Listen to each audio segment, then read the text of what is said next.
High বন্ধুরা, কেমন আছো সবাই? আশা করি ভালো আছো। আমিও ভালো আছি। অনেক দিন পরে তোমাদের সামনে আজকে ছোট্ট একটা ভিডিও নিয়ে আসলাম।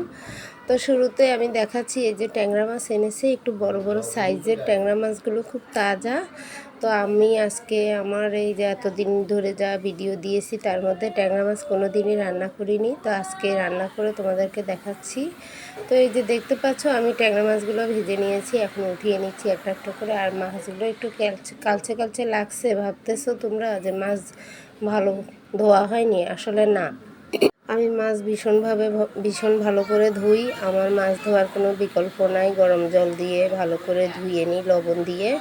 তারপরে এখানে মাছটা যাতে না ফুটে, এর জন্য তেলের মধ্যে একটু হলুদ দিয়েছিলাম। আর হলুদটা দেওয়ার সাথে সাথে হলুদটা পুড়িয়ে গিয়েছে, কারণ তেলটা অনেক গরম হয়ে গেছিলো। আমি বুঝতে পারিনি যে হলুদটা পুড়িয়ে যাবে।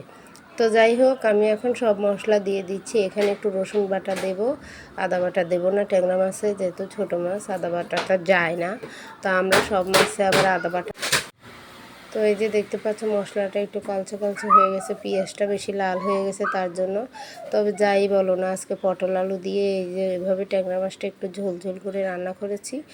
আমার স্বামী খেয়ে বলতেছে আজকে ট্যাংরা মাছটা অন্য লেভেলের স্বাদ হয়েছে, ভালো হয়েছে, খুব ভালো হয়েছে। আসলে আমি যতদিন ট্যাংরা মাছ রান্না করেছি তার মধ্যে এটাই বেস্ট। তার মধ্যে এই মাছটা তাজা ছিল। মাছটা আজকে এনেছে, কেটে ধুয়ে রান্না করেছি সাথে সাথে, খুব ভালো লেগেছে। মাছটা খুব তাজা, আর মাছটা একটু বড় সাইজের, কিন্তু ডিম হয়নি, তেল হয়েছে মাছটার মধ্যে।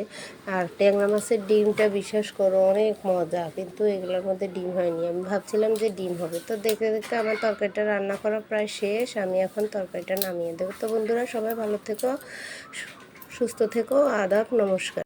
আদাব নমস্কার।